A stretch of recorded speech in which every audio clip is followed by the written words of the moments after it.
Welcome to our webinar about the EtoE exam, English to English Interpreting Skills Examination.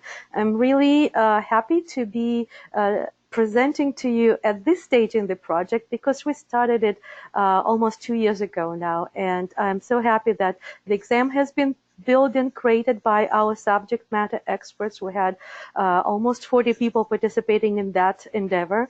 Then it has been actually built and created by our testing company, and we will start testing on the 24th of January, and I know some people are already scheduled for it. So this last steps before the actual study is to explain to you what will happen at the exam and what we need you to do during the exam. But before I jump into the content, I want to remind you about some, housekeeping things. The webinar will be recorded. It will be posted on CCHI's YouTube channel, also on our website. And to all of you who will get the notice to schedule the EtoE exam, I will send an email from my email address with the link to this webinar. So you will have something to review it if for any reason you will have to leave earlier. On the webinar today, we have 3 groups of interpreters. One, the majority of you I see by the names, is the candidates who are qualified for the EtoE study and who already received the notification and are ready to already have scheduled this exam. And for you, it's the most important thing. The second group is your raters. So we have on the webinar today individuals who will be rating your exams. And the reason they're here is because they need to know what your experience will be like, because this is something that they are not going to take, but they will be trained later on for many hours on how to score your exams correctly. And I'm talking about the EtoE exam, not about the general exams. That we have already all trained and done. And then the third group is individuals who are just interested in this project to find out what it is like. So I hope that all 3 groups will learn the important things for them today. If you haven't found yet on your control panel of the GoToMeeting platform, look for the questions tab, not a tab, a field, and that's where you can type in your questions and comments. I will address them at the end. Plan for about 90 minutes of me talking and you doing some things at certain points during this webinar. And also, if I am not able to address all the questions that you'll have at the end, I will definitely follow up via email with you. So let's start. First, what is the goal of this EtoE exam and what is the structure of the exam? Well, the goal of the study is to determine 2 things. One is, do we interpreters possess some special interpretive cognitive skills that are responsible for conversion of meaning from one language to another? Or is it something that we don't have? Is it just, the question is, are we just bilingual people, or are we bilingual people with some special cognitive abilities and skills? That's question number 1. And the second question for the study is, all right, if we have these skills, can we measure them in just one language? Or do we have to have an exam that has 2 languages, like our certification exams, Spanish, English, Arabic, English, Mandarin, English? Or can we just do something with just the English exam? So these are the 2 questions that we want this study to answer. And today, I'm not going to talk more about why, how we created and then came up with the solutions to it. You can learn more about the study design at our website, cchicertification.org/EtoE, and EtoE stands for English to English. Today, we'll focus on the practical aspects of what the exam consists of and what do you need to do when you show up for it. So these first steps in the whole project is to determine how we're going to answer those questions, right? And unlike many studies that deal with subjects that show up for it, we're not going to draw your blood. We're not going to put you into MRI machine or connect you to different with different wires to some computers. What we will ask you to do is to take 2 exams. Your certification exam, which will be first, Arabic, Mandarin, and Spanish, and then to take this English to English EtoE exam, and then we will compare different results and run different statistical analysis and qualitative analysis to determine if we can answer those 2 questions that I posed.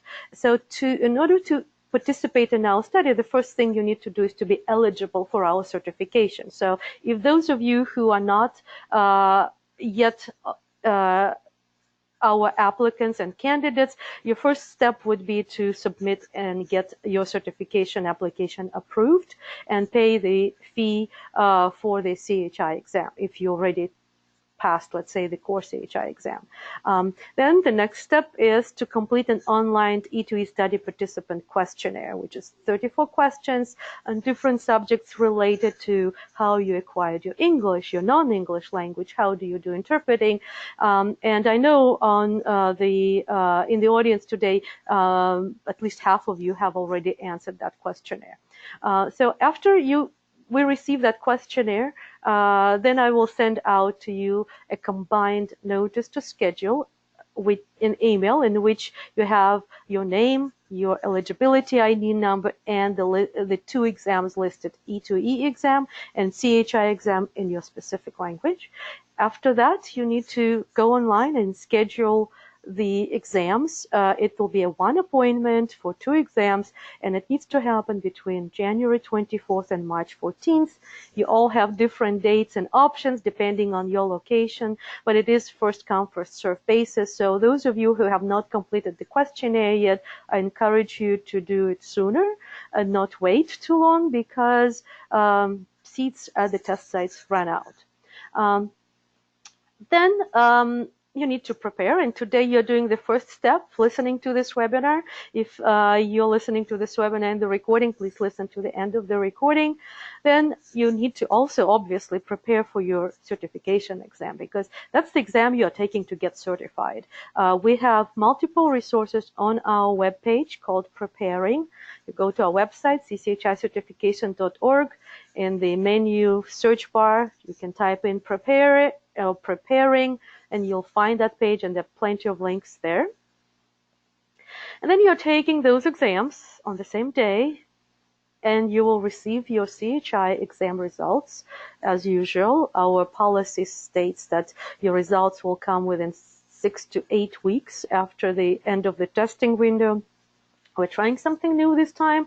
We're trying to speed up this process, but I don't want to over-promise right now, because it'll all depend on if the new process and new things we designed will work out that we want. If it does, then you'll receive your results a little sooner. If it doesn't work, that I can guarantee you that within 6 to 8 weeks, you'll definitely get your results. And the results of your EtoE exam are not going to be sent to you. Instead, we will use the data that we will collect to compare it to your CHI exam. And at the end, we will publish the report comparing all that, describing what we did, how we did it. And that report will be published by May 31st. So it is a relatively short time frame, because guess what? We're already 2 weeks, half a month in the new year, right? And it just, time flies so fast. So the purpose of the EtoE exam for us, for CCHI, is to collect data about how an interpreter performs various cognitive tasks in English. This is not an assessment of your skills. So on the exam date, after you're done with your CHI exam, relax and just do your best, because we just need you to do things. There is no right or wrong for you at this point, so you don't need to be nervous or anxious about it. We just need to collect the data so we can compare it to your other exam. Focus and be worried. I'm teasing you, but your main focus is your CHI exam. But this exam is, we just need you to do your best. So what we want you is to really follow the directions that you will see on the screen. And today I'll show you each screen that you will see on the real exam and all the directions, so you're prepared ahead of time. And because each task or each question on this EtoE exam is different. The exam is totally different than the CHI exam because CHI exam is an interpreting exam. This one is a cognitive skills exam, so it's slightly, it's expected to be different. Perform the task to the best of your ability. Whatever you consider best, do that.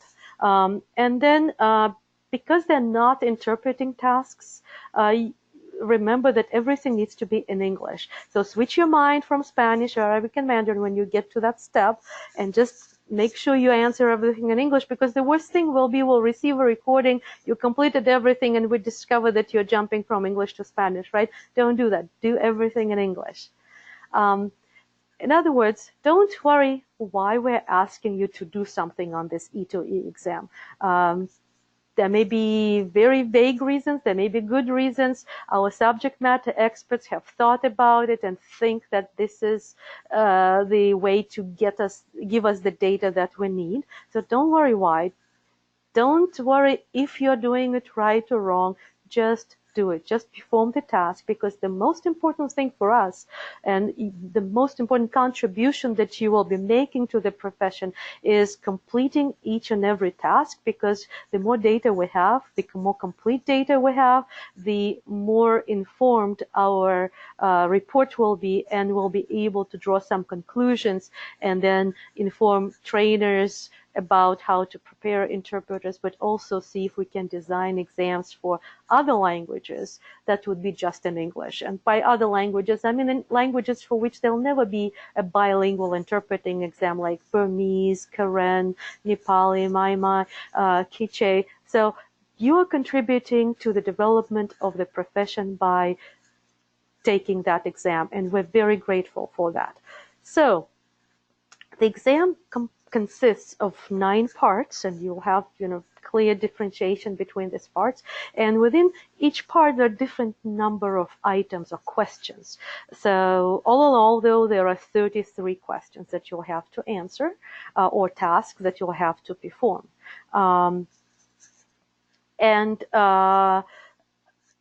The first type is reading comprehension, where it'll be a text and then you'll be recording the audio.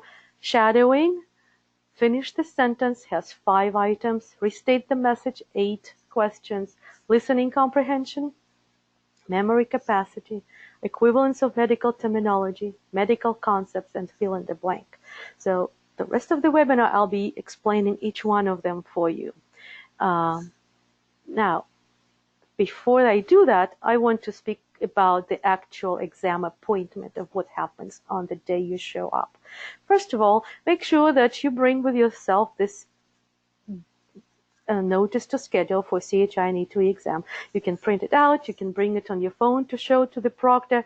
Keep in mind you're not able to take the phone in with you, but most of the sites have the lockers, so you can lock it in, or you can just bring in the printout of that first page that has your name, your ID and number, and the names of these 2 exams. Make sure that your name on the email you receive from me matches your valid ID, because if it doesn't, you will not be admitted.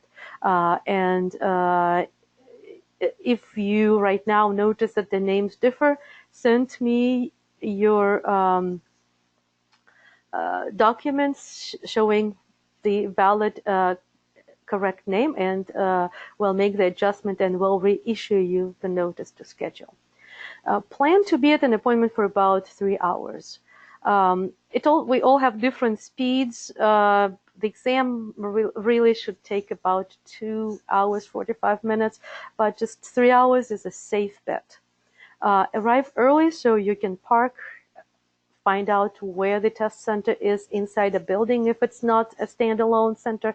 I can tell you, I have no idea what the centers look like, so make sure when you get that confirmation of your appointment, in that email there is the address and phone number, that you research yourself where you're going and where you're parking. Remember that you're not allowed to take anything inside. If you need something for medical reasons, like if you need, let's say, glucose tablets or eye drops, let me know ahead of time so that we can warn the test site center and allow it. Our ADA accommodation requires you to submit this request 45 days in advance. So if there's certain specific conditions that we may not be able to accommodate, but the sooner you do it, the better chances are that we're able to do that, including things like Kleenex and tissue, because nothing for security reasons will be admitted. The test centers administer exams for many customers, not just CCHI, and they have strict procedures, and we're really happy that they are performing all the necessary tasks to secure our exams. So it's their job, it's nothing against you, but if you need something, let us know, we'll tell them ahead of time. The testing is done in a private room. So if you already took the CoreCHI exam, in many locations it was in a room with other test takers. This exam will be in a private room. You'll be given paper and pencil to take notes. And as with the CoreCHI exam, there is a proctor. That person is your best friend during the testing, because you need to be able to convey to them if you have any abnormalities happening to you during the exam. First, as I already mentioned, you will be taking the oral certification exam, CCHI, Spanish, Arabic, or Mandarin. That's your exam, and that's the one that will determine if you get certified or not. The EtoE exam does not affect your certification. It is just your contribution to the profession, but it does not affect your status with CCHI. So during that experience with the CCHI exam, you'll first have about 15 to 20 minutes to test your headset, make sure that the audio is working, the recording, the volume of the playback, the recording is working, and you read the introductory instructions. This time does not count towards the actual exam time. The time of the exam itself is 1 hour, 60 minutes, and even if you don't finish it, the test is submitted and all your answers are saved automatically at that point. I have a video about the CCHI exam that I encourage you to watch, so that there are actually 2 of them. But if you go to our website, to the preparing page or to the YouTube channel, you will see the video about the CCHI exam, and that will explain all of things about it.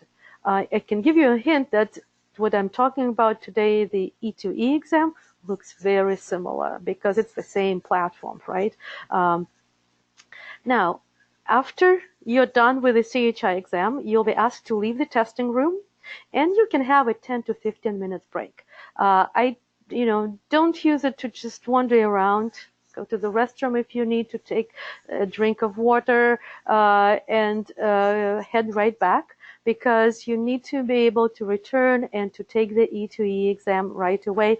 If you don't need to have a break, then don't take a break. Just tell the proctor, I'm ready for the next exam, and they will launch it. It all depends on how you prefer to operate, obviously. Again, you will start with the same thing that you just did for CCHI exam. You will have the 10 to 15 minutes to test your headset again and to read the introductory instructions. These instructions will be just one screen, and it's the same thing that I'm going to tell you today. So this is where you can save yourself some time if you just look through this quicker than you did with the first CCHI exam. But still, that time does not count towards your actual test. The EtoE exam itself lasts 75 minutes. And just because they're different tasks and they're not interpreting, we think that it may take you a little longer to read and switch your gears. That's why we give that 15 minutes extra. The information, including this recording, will be posted on our website, EtoE website page, which is cchicertification.org/EtoE. Now, at the exam, you will be using headset, so that you can listen to the audio and record your answers. They're the same for CCHI exam and for EtoE exam. That looks either like this or like that. The reason I'm showing it is so you know that it's over-the-ear headset. It's pretty comfortable to last for an hour at a time. If you get, we don't have too many of these sets anymore, but if you get this test set, I want to point out that this control is tricky because there is a mute button there, and that mute button makes this light go red. So normally, right, if you operate any recording device, red means recording. In this case, it means not recording. So do not press this button. Watch that this light is not active. If you're getting the other headset, this one, it doesn't have anything. So it just plugs in into the computer, so you cannot mute yourself accidentally. Now, as far as the exam interface, what it looks like on the computer, both exams look similar because it's the same platform, kind of has the same frame, and within there's different content. But the structure of the EtoE exam is very different than the CCHI exam, and that's what I'll be talking about today mostly. So to launch the exam, again, remember I said they're both very similar. You'll get the first screen where you have your name there, the name of the exam, and you just click, is this correct? You click confirm. And after that is this window, or this pop-up screen where you will need to test your headset. You cannot move, continue until you do this. So even though you just did it for CCHI exam, for EtoE exam, you'll still need to do it. Because, well, first of all, who knows? Things happen with the computers, right? Maybe it worked 5 minutes and it doesn't work anymore. So what you do, you first press this button, record button. It turns red. You start talking. Because it's 5 seconds, you just can say 1, 2, 3, or testing, whichever words you want to use. And you will see this, fluctuation or modulation of your voice reflected. Then, after 5 seconds are done, you'll need to click on the play button and listen to your own recording. And if it sounds to you correct in terms of it's not too faint and it doesn't break up, then that means that your headset is working correctly, and you can continue. If at this point you discover that there's something wrong with the headset, and of course this will happen most likely on your first try with the CCHI exam that day, make sure you tell the proctor, hey, something's not working. Let the proctor themselves test the exam, because all this time is totally outside of your exam, both certification or EtoE. So make sure your equipment works. And you click continue, and you get to the non-disclosure agreement reminding you that the content of the exam is confidential. You cannot discuss it. You cannot disclose it. And that would be the violation of CCHI disciplinary policies and confidentiality policies, and also our testing company. So you need to click here, yes, I accept, and then you click continue, and you get to this introduction screen. This screen looks exactly the same as the one you would see on the first exam, on the CCHI exam. So here you'll have the section saying, the word section used by our testing company means section of the appointment, not section of the exam. It's not a part of the exam. In the CCHI exams, there are 3 sections: introduction, exam, and survey. In this EtoE exam, there are 2 sections: introduction and exam itself. So don't get tied to the word section too much. It doesn't mean much for us. But what you have here is you have the timer specific for this section, which says 15 minutes for you to read these instructions. It's only 1 page, right? You don't need 15 minutes. But what you could do, and you should do when you're doing the CCHI exam, the first one is go through these pages. This is a tutorial which tells you how to navigate from one question to another. Hint, hint, should be the next button, right? And I will explain to you most of the controls today. So if you're listening to this webinar, you really don't need to click this through. But if you're nervous about computer testing, go ahead and do it, because it's 15 minutes. It's outside of your testing, whatever is comfortable for you. But when you're ready for the exam, you click the Start the Test button in the bottom right-hand corner, and the actual test starts. And what changes is, first of all, the section changes from introduction to section 1. Section 1 means this is your exam. There'll be different parts in it. There are 33 questions on this exam. There are more screens in the other exam, but that section 1 means the actual exam. And there is the timer. As you can see now, this timer shows you that there is 75 minutes or 1 hour and 15 minutes running, and that will show you how many minutes are left for you to complete the test. And then, of course, you will also have here the progress bar. That's important. If accidentally somehow you click this finish test, it's very hard to click it accidentally. Remember, your mouse will be here at the bottom of the screen, so to drag your mouse all the way to the, but I can see that we do many different things. Let's say you click it accidentally. First of all, there'll be a pop-up window telling you, are you sure? But secondly, check if the progress is not 100%, that means that you're not done with the exam yet. So don't finish the exam beforehand, because remember, especially for EtoE, we need you to complete all the tasks. All right, so let's talk about the actual items and what the questions, these 33 questions or tasks are about. The first one will be reading comprehension. And the purpose of this task is to assess your understanding of an English written text on a healthcare topic and to assess your ability to speak English. Very straightforward and very simple. The directions on the screen, you will say, first, read the text carefully. Then read the questions following the text. When you are ready to answer the questions, click the record button and record your answers to all 3 questions in your own words in English. You have up to 3 minutes to record all your answers, and your answers should demonstrate your understanding of the text in English. I highlighted here the words record your answers to all 3 questions. In other words, you're not able to pause the recording, so you just need to, when you're ready, to just to record it. And I'll show you in a second how we would do it. So this on the screen, you will see these are the directions, repeating exactly what I just read to you. Here is where you will see the text. And here will be the 3 questions. And when you're ready, you'll click this record button, and what will happen when you click the record button, that button will turn red. When you start speaking, you'll see the same fluctuation line, and the word recording appears. If any of these 3 does not appear, that means that something happened and your recording is not working. And it could, I mean, I don't anticipate it happening, obviously. We tested it multiple times. Everything is working, I can assure you, but things with technology or with any mechanism are unpredictable. But if you notice that you pressed record and it didn't turn red, or you're saying something and this line is flat, like here, you see here it's a flat line, and here it's already wiggly squiggly, that means that you need to call the proctor and tell them that your headset is not working.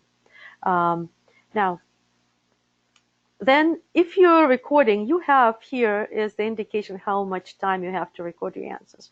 For the first task, reading comprehension, you have 3 minutes, which is a long time, and it depends. Like, you can pretty much imagine that I like to talk, right? I could probably record all 3 minutes, but some of you may be not so talkative, so maybe you'll need just 1 minute to answer the questions. You're doing it to the best of your ability, so don't worry how much time you test. You won't have more than 3 minutes, because then you'll be cut off. But again, on the EtoE exam, don't worry about that, because we just need to collect data and you're doing the best you can. But if you're done before 3 minutes ran out, to stop the recording, you need to click the save button. If, however, you need all 3 minutes, then at the end, the program stops and your recording is saved automatically, and you do not you do not need to click any saving there. Now, what happens if you accidentally click next, moving to the next question, before saving something? You'll get this pop-up saying, like, do you want to continue and save, or did you want to continue recording, right? So you choose. If you want to, if you're done, then you click continue, save, and move to the next task. If you're not done, then you will click cancel and continue talking. Now, if for any reason, usually that could happen towards the end of the test, you click next without recording anything, the program won't let you do that. it will tell you, hey, you must provide the answer, click back. So you click back, and then you click record, and you record something. And I just want to reiterate that the same controls will be on the CHI exam, on your first exam. So this is all the same. So it's because we designed it to be as close to these two exams to be as close to each other as possible. So now let's all practice this first type of item. And I want you to read the text that is right now on the screen, just to have an idea. Of course, on the exam, the text is about maybe 2 more paragraphs like that. So I'll read it aloud for those of you who do not see the screen very well. One of many causes of congestive heart failure is high blood pressure. If your heart is too stiff to pump the blood as well as it should, the blood flow slows down. This can lead to a decrease in kidney function. A no added salt diet may help keep your blood pressure under control. The more salt in the body, the harder it is for the kidneys to excrete water. As less water is removed via the kidneys, water volume in the blood increases, raising blood pressure. The heart has more difficulty pumping against higher blood pressure. Fluid begins seeping out of the blood vessels into the surrounding tissues, leading to swelling of the feet and ankles. When fluid accumulates in the lungs, there is less room for air and patients feel short of breath. Water buildup puts additional pressure on the kidneys, further decreasing the urine output. So you'll have a different text, obviously, on your exam, and then there'll be 3 questions. You'll need, first you read the text, and you read the questions, or vice versa, depending on how you operate. Do what's convenient for you. Like, for example, I personally prefer first to read the questions, so when I'm reading the text, I know what to pay attention to, but it's up to you.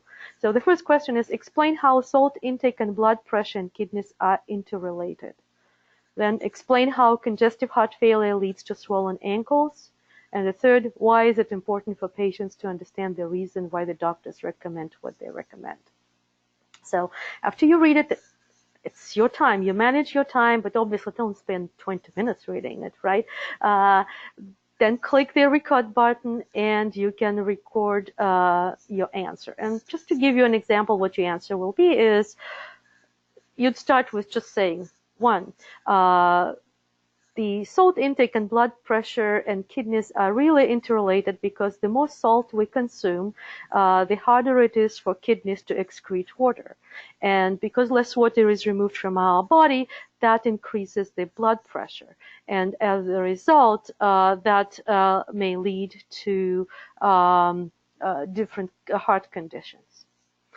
Second question, or question number 2, the congestive heart failure leads to swollen ankles because during at this condition, our heart pumps the blood worse than it should, and kidneys don't function as well, and which means that they don't excrete the water at the appropriate levels from our body, and the less water is removed, the more water volume gets in our bloodstream. As a result, that raises the blood pressure, but it also creates the buildup of fluids in surrounding tissues, and that buildup of fluids causes swelling of feet and ankles. And question number 3, it is important for patients to understand why doctors recommend to us certain things so that they could follow the instructions and help improve their health themselves. For example, in this case, if the doctor just tells the patient don't eat too much salt in your diet and leaves it at that, the patient may think like, well, who knows why, right? But if the doctor explains all these details, then the patient will understand that the more he or she eats salty foods, the more chances that they'll have swollen ankles and feet that are very uncomfortable. It's very uncomfortable for them, and also they will increase their increase their blood pressure as a result of that, and may exacerbate their congestive heart failure symptoms. Okay, that's one way of answering this question. So what I'm demonstrating to you is that you're answering all these 3 questions one after the other without pausing, during that task. Now, the second task is what we call shadowing. And if you are a court interpreter, you're very familiar with that because it's a very common activity during training for court interpreting and for conference interpreting for that matter. So the purpose of this specific activity is to assess your ability to focus, to understand the speech on English, of course, but the reason you need to understand it is so that you can repeat it in English as accurately as possible. And the directions would state the following. This task is similar to simultaneous interpreting, except you will be doing it in English only. Click the play record button, it's one button, and as you listen to the English recording, repeat what you hear in English simultaneously. Because we want to test, can you focus, right? That's why we just ask you to repeat things that you hear in English, not to interpret them. You will not be able to replay or pause the recording. You must repeat what you hear within the first 10 seconds, because otherwise you'll be falling behind. Try to repeat everything exactly as you hear it, verbatim, without omitting, adding, or changing any words. If you, for any reason, stop, or lose track of thought, then just restart. Start repeating again whenever you can. And this is what this item would look like. You see here it says question 2, shadowing, the same directions I just read. Here will be a section that will explain to you about the content of what you would hear. It will tell you, like, for example, a doctor is given instructions about a stress test, right? Something like that. And then I suggest you read that in scenarios so that your brain gets kind of tuned into that part of specialty of healthcare. And then when you're ready, you're focused, you click this play button, and as soon as you click it, you need to start repeating. So let them say 2-3 words. Usually it's 2 to 3 meanings, and then you repeat what you hear. And the more you continue, if you finish everything, that will be ideal. But if you stop in the middle, then catch up again. Just keep doing it until the audio ends. And what you will see on this control is like this different wavy things will show you that the audio is playing, and this wavy line will show you that you are being recorded, and you can see here the word recording going on too. You can see it's not a long segment, it's only like a little over 1 minute. It's very short, so you won't be too tired after it, but it's important for us to know if interpreters have special focus abilities compared to bilingual speakers, and that's why we need you to do this task. So right now I'm going to ask you to try that. So I'm going to, be that audio that you will be playing supposedly, and while I'm now speaking in English, you need to repeat what you hear me saying in English too. Okay? Don't take, you can take notes, obviously, but this is not the exercise for the note taking. You just need to focus on hearing me. So 1, 2, 3. Also, for the first 24 hours, you may experience common side effects such as sleepiness, headache, and dizziness, an upset stomach, warm and dry skin, and flatulence. If we end up performing a biopsy or removing polyps from your gastrointestinal tract, the results will be mailed to you. If you do not receive the results in 2-3 weeks, please contact our office. So on the exam, you'll be recording what you were just saying, and ideally, this is what our raters would hear. You repeating exactly this text that I just read to you. So I think I actually showed you a different thing that I chose to read. I just read an excerpt. But anyway, that's the second item, the second question on the exam. Those are the longer items. The rest of the items are pretty much shorter than that. So the next activity type and the next type of item is to to assess your ability to complete a sentence in English based on the logic of the beginning of the oral message. And the directions for that question is, first, click the play button to listen to an unfinished statement. It's like in consecutive interpreting, right? You first click play, and then you click interpret, do interpreting, but here we're not interpreting. You may take notes. You can play the audio a total of 2 times. And when you're ready, click the record button and record the word or phrase in English that would best complete the statement. In general, when you're dealing with this, kind of items that resemble kind of are done consecutively, you can play them 2 times, but the recording on all the exams, both CCHI and EtoE exam, is done only once, because we really just need you to do it once, because if you're redoing it, you're already skewing the results. And I know in real life we correct ourselves, etc. This is the exam, and so neither on CCHI exam nor on this EtoE exam you cannot re-record yourself. So you're doing it once. That's why I'm saying be focused and do it to the best of your ability. So anyway, this section would look very similar to what your consecutive CCHI or items would look like. You'll have this play button thing, and you can play twice, and you can take notes if you are comfortable taking notes. In general, my advice about note taking is, if you have never done note taking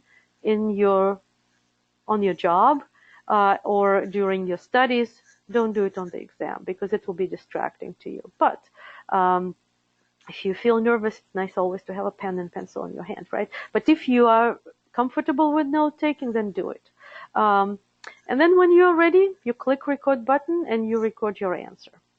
And now let's try to do the same, an example of that. I'm going to read you an unfinished statement that on the exam you'll be just hearing the recording of a similar thing. And then I'll demonstrate to you what would be an appropriate answer. So, and you can answer while I'm, after I finish reading, you answer yourself. I don't hear you. You can say what you think the finish should be. Chickenpox is a common illness caused by a virus called varicella zoster. People often get the virus as young children if they have not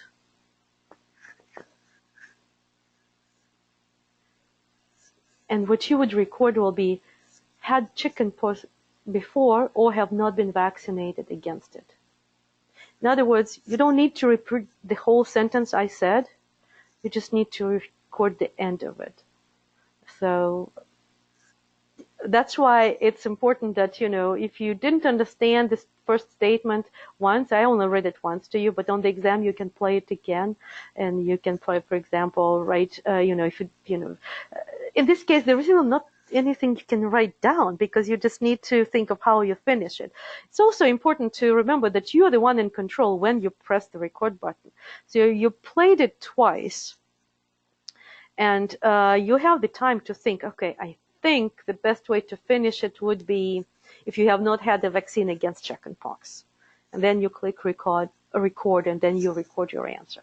So don't press record when you don't know what you're going to say, in other words, because you will waste your seconds dedicated to that, and we really want you to try to finish the sentence. Again, there are no tricky sentences here.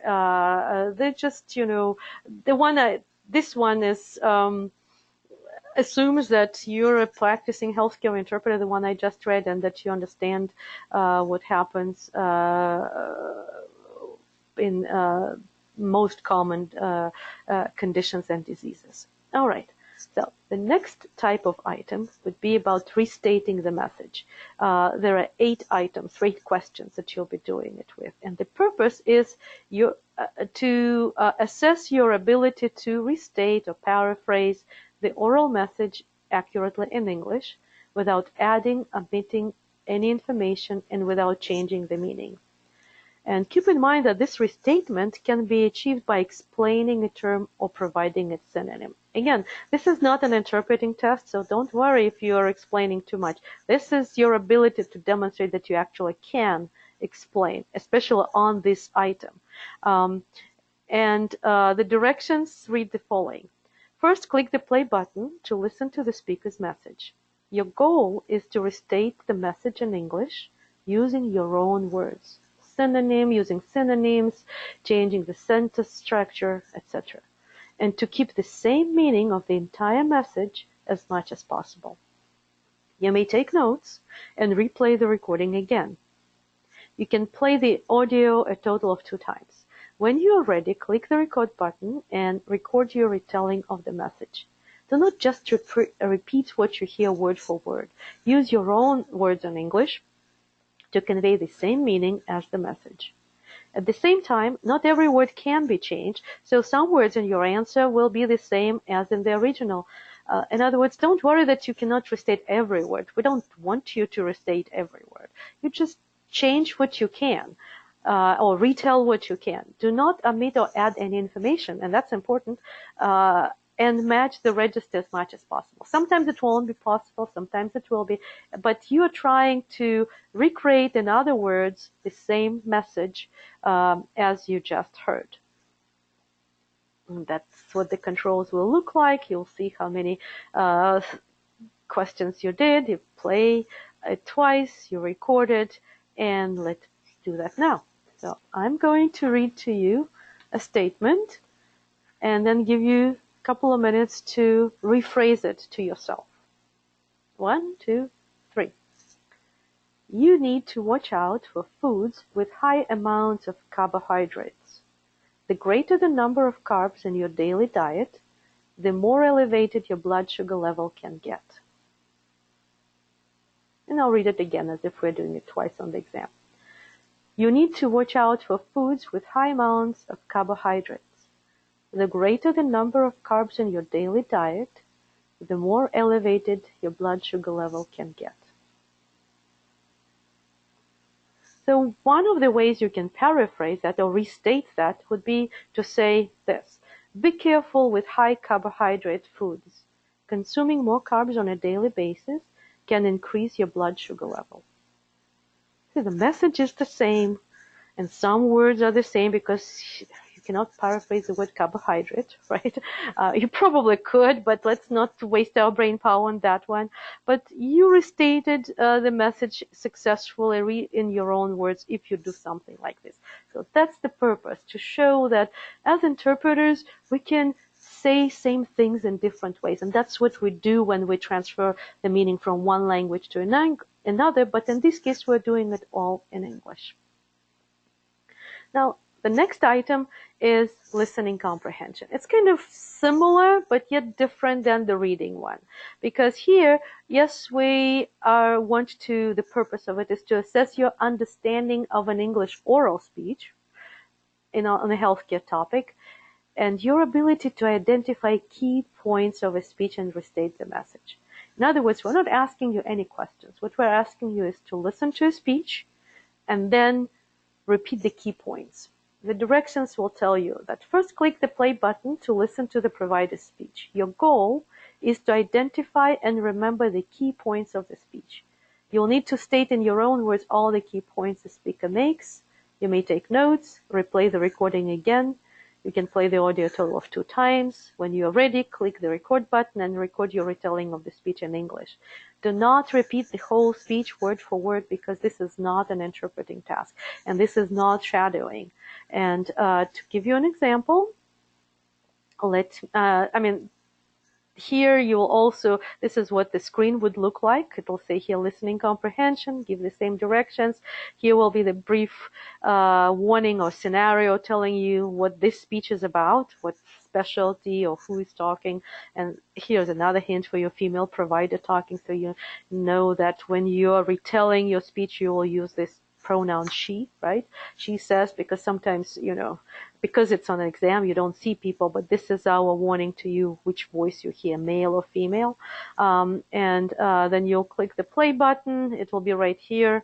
And when you're ready, you put your notes. This is where notes may help very much, right? So you can identify what are the key points, and then you click the record button. So right now, let me read for you a short text. Oops, sorry. And then I will demonstrate how I can restate the key points. All right, so your EKG looks okay, but your symptoms are still a little concerning. I don't think this is your heart, but I would like to order a stress test to be sure. If it turns out normal, I think we can wait to see if your symptoms continue, get better or worse before ordering any other tests. There are lots of things that can cause headaches, dizziness, a pounding heart, and fatigue. Please pay attention to the stress in your life and try to do something relaxing for a little while each day. Eating a healthy diet with lots of fruit and vegetables, low in fat and salt, is also good for your heart. Regular exercise is great for the cardiovascular system and also helps with stress management. Try to do something light that you enjoy. Go for a walk or dancing at least 3 times a week for 30 minutes. Okay, so again, you'll be able to play it twice, but I'm not going to repeat it twice. And then when you're ready, you click the record button and you say something like this. In this speech, the provider makes 3 main points. First, she informs the patient that she's ordering a cardiac stress test, even though the EKG looks good. Then the patient's symptoms are still concerning to her, and she wants to keep an eye on them before ordering the tests. If you want to add, you can say that the symptoms she's referring to are headaches, dizziness, a pounding heart, and fatigue. And then the third point is that the provider gives advice about what the patient can do to alleviate his symptoms. And you can stop right there, or if you're like me who is talkative, you can add, for example, monitor stress, eat healthy, exercise regularly, something light at least 3 times a week for 30 minutes. So you see, I covered all the main points.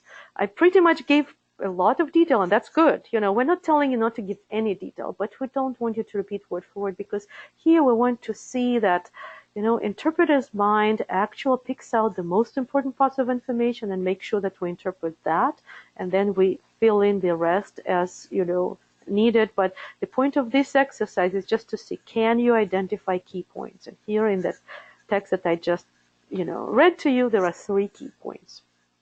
And when the raters are going to score your exam, they will listen, they will know, because they'll have, you know, their manual, and they'll see, like, for this recording there were 5 points, and this candidate answered only 3, and this one did 5.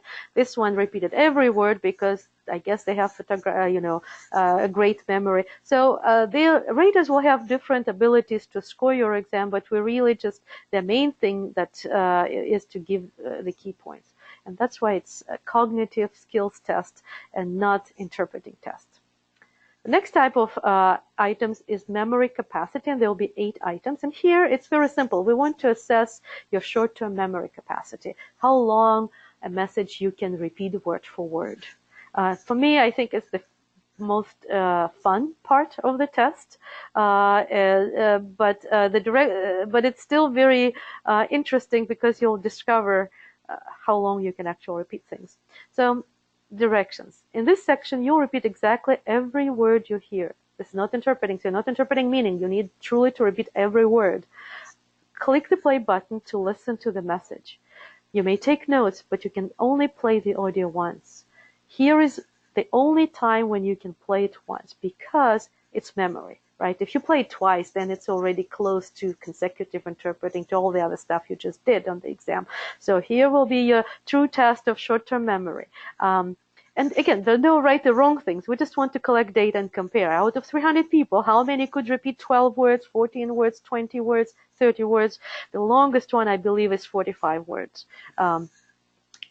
You cannot replace or pause the audio. When you're ready, click the record button and repeat in English what you hear. You need to repeat everything exactly. Try not to paraphrase or restate. Try to do it verbatim as you hear it, without omitting, adding, or changing any words. And let's, the controls will look the same. The only difference is that you can play it once. But the controls are the same. And now let's practice. I'm going to read this to you, and you repeat it. Of course, I won't hear you. I trust you will do it. But just challenge yourself.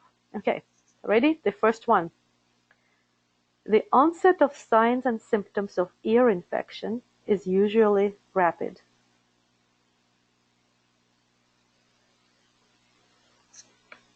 Okay, and now you can check.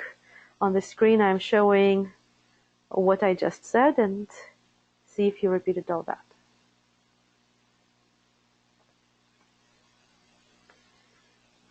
All right, now let's do the second example, a little longer. You may want to talk to your doctor about osteoporosis if you went through early menopause or if either of your parents had hip fractures.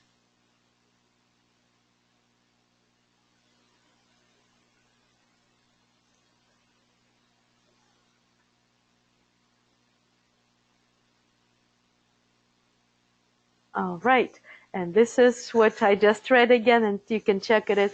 And you know, it's funny because obviously since I was doing the quality assurance on this test, I listened to this and I was trying to do it.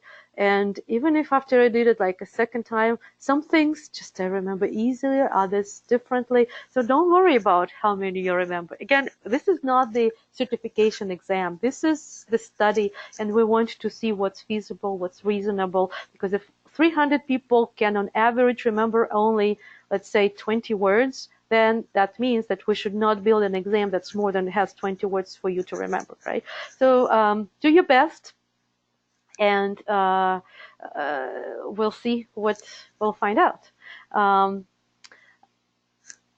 here again, you can take notes. So you have the A, because even though we are testing memory, but we're not doing it for any reasons other than to build the interpreting exam in the future. And interpreters always take notes on the job, or at least are encouraged to. So that's why it's kind of a hybrid way of testing this cognitive ability.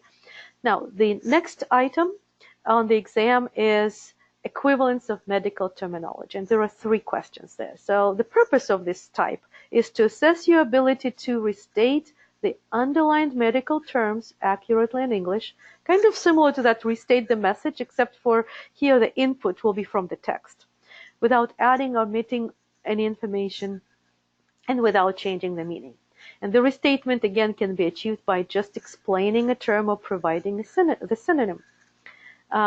And the directions are: first read the passage and make sure you fully understand its meaning and the underlined medical terms. When you're ready, click the record button and record how you would paraphrase in English using your own words. You must find alternatives for the underlined terms. Words that are not underlined may be changed or kept the same as necessary to maintain the meaning of the original text. In other words, it's a difference here from the previous item type is that you only need to restate the underlined. You don't need to restate the whole message, but because you'll be restating it, obviously you may need to change grammatical structure, etc. So let me show you what it'll look like. On the screen, you'll have these directions, and that's why I encourage you, because there's so many different types, right? It's important that, when you get to the screen, read the directions again so that your brain is focused on doing what we tell you to do. And here where you see this blank right now, that's where I blocked out is the actual text. It's a short text. It's not a long text. It's, just 1 or 2 sentences that have some, cohesive meaning. And there are underlined words in it. I believe there are only 5 underlined words. And your task is to show that you can reword these 5 words in a way that keeps the meaning and has the good English grammar. And when you're ready, again, this is not timed how long you read this, how many times you read it. But when you're ready, you click the record button and you do your restatement. And let me give you an example, and you can practice that right now. So many elderly patients present with circulatory problems. It is really important for them to manage hypertension carefully, as it could lead to stroke, renal failure, and even myocardial infarction. Okay, so you need to restate these 2 sentences, but mostly restating these underlined words. I'll give you a couple of some time to do it on your own, and then I'll show you my version.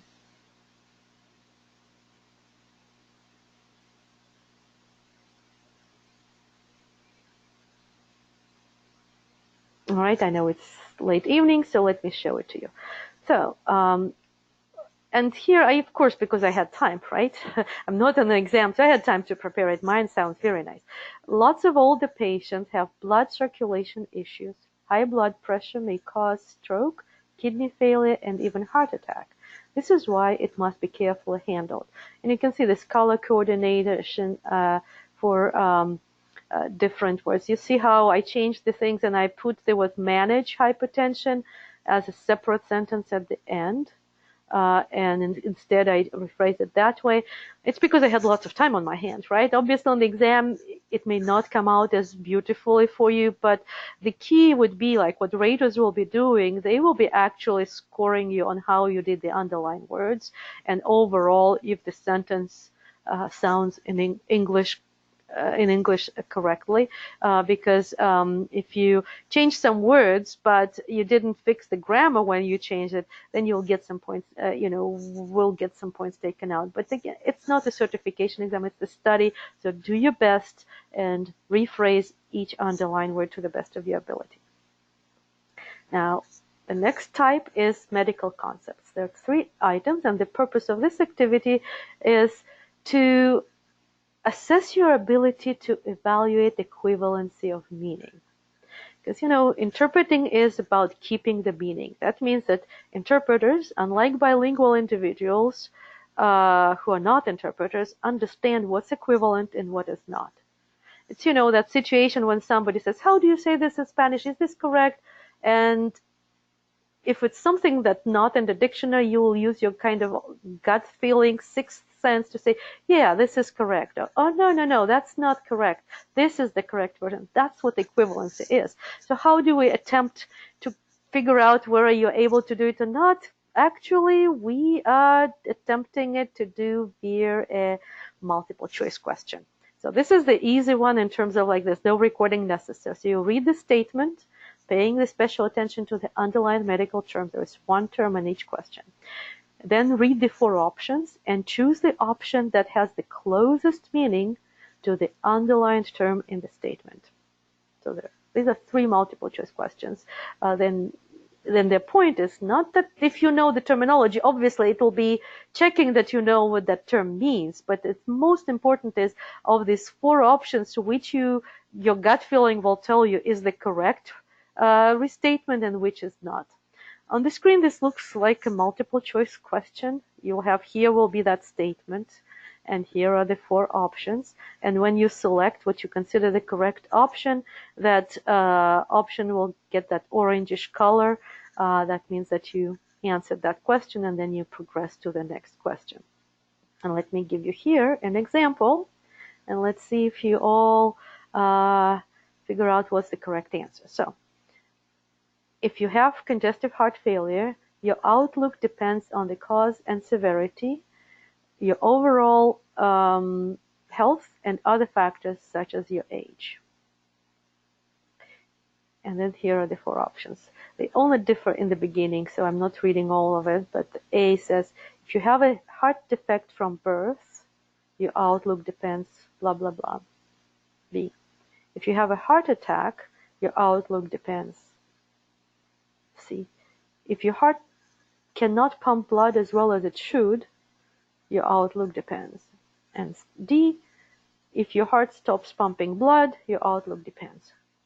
So in other words, you need to figure out congestive heart failure. Is it the situation when you have a heart defect from birth? Is it the same as the heart attack? Is it the condition when the heart cannot pump blood? Or if this is a condition when your heart stops pumping blood? So now in the questions of your control panel, tell me what is the correct answer, A, B, C, or D. Type in the 1 letter. Yay, you all will pass. C is the correct answer. Thank you. So that's pretty much what those questions will be like. And then the last item is, the last type of item would be fill in the blanks. There are 3 items there. And the purpose is to assess your ability to supply a missing word or a phrase based on the logic of the written message. again, it comes from this, understanding that as interpreters, we're focused on the meanings, and we can sometimes, if we know the topic very well and we're focused on what the speaker is speaking, saying, we actually can predict some words, right? Based on grammar, based on the logic, based on all the knowledge of interpreting in that particular setting. And so this is the activity that we want to assess your ability to utilize your logic to fill in the blank. So the direction will say, read the passage below. It has one or more words removed. The removed portion is marked as blank. Provide a word or phrase that would make the text logical, correct, and complete. When you're ready, click the record button and record the missing portion in English. In other words, don't repeat the whole sentence. You just need to, maybe just one word or 2 words or 3 words. That's what you need to record. You don't need to record the whole sentence in this case. And this is what it'll look like. Again, here is the directions. This is the name, all right? Fill in the blank. Here is the this aqua type blocked out section where you have that statement, that passage, and when you're ready, you click record, and you can see here we usually give you just 6 seconds because it's only 1 or 2 words that you'll be recording. Even that's is long enough. But here's an example. Unmanaged diabetes can lead to uncontrolled blank levels, which can damage the body's organ, including the kidneys. So when you're ready, you click record and you will say blood sugar, because that completes the sentence, right? Unmanaged diabetes can lead to uncontrolled blood sugar levels, which can damage the body's organs, including the kidneys. So again, it's reading comprehension on the one hand, because you really need to understand that sentence to fill in the blank. There are also multiple possibilities, and when raters are going to score your responses, they'll have their own manual which says that what would be the correct possibilities, what are the incorrect, and which ones will give you like some half points, etc. So you can say the word glucose. I see some of you type sugar levels, glucose levels. All these 3 versions would be possible answers. Again, you're doing it to complete what makes good medical and English sense. Medical, I mean, from your point of view of us as medical interpreters, not as doctors. And as you can see, like the sentences that you will see on the exam are common, basic level interpreting. They're not some unknown conditions or complicated cases. No, they'll be very basic level as far as difficulty level. Now you come to an end. Or you think you came to an end, right? So here your first check is that question 31, so you have 2 more questions left. The progress bar should set 100. When you reach 100, then you click this beautiful button, finish test, and you're done. You're done for the day. You've done the best thing that you could for the profession and for advancing us. You'll get a pop-up. Are you sure you want to finish the test, right? The same thing will happen on the CCHI exam, by the way. Again, I'm reminding you that the framework is exactly the same for both exams. You click finish. If you click cancel, you're going back to the last point, and you already recorded it. You cannot re-record it. You can't really do anything with that. So canceling at this point, at least, is not getting you much. If you accidentally do it in the middle of the exam, then it's fine. But when you already reach the last question, then canceling really doesn't help much. So what happens afterwards? Just reminding that both exams will be scored by human raters, and some of them were here on the webinar with us.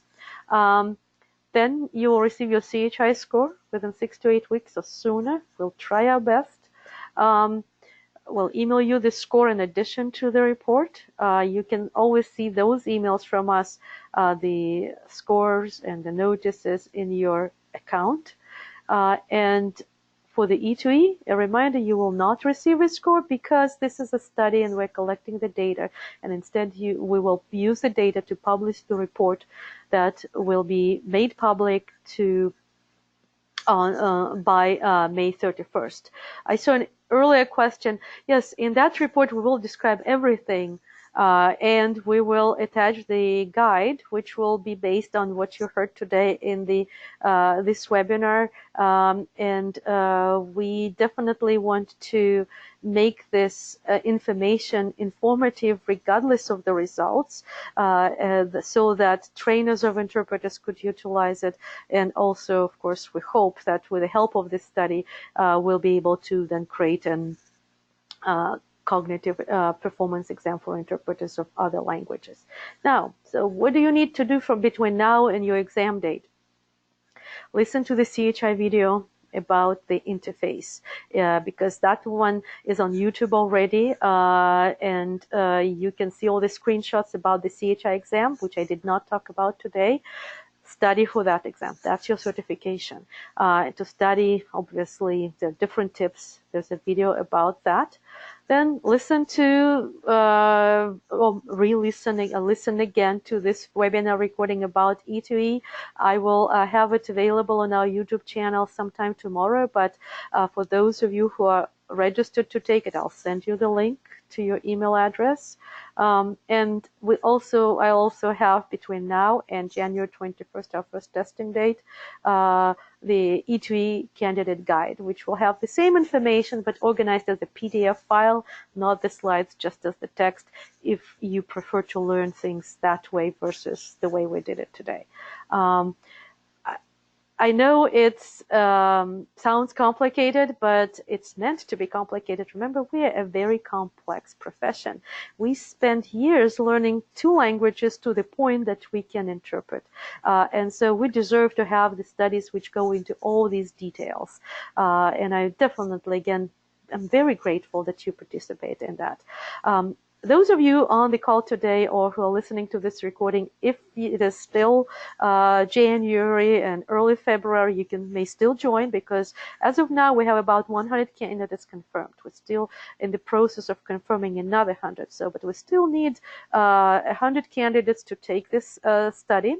For your first step would be to send an email to solutions@cchicertification.org saying that I want to participate in the EtoE study.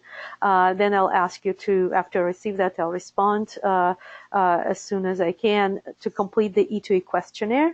I really hope that we'll all gather all 300 participants by January 25th. I'm an optimist, as you can tell. And then within a week of that questionnaire, I'll send you the notice to schedule, which will list both exams.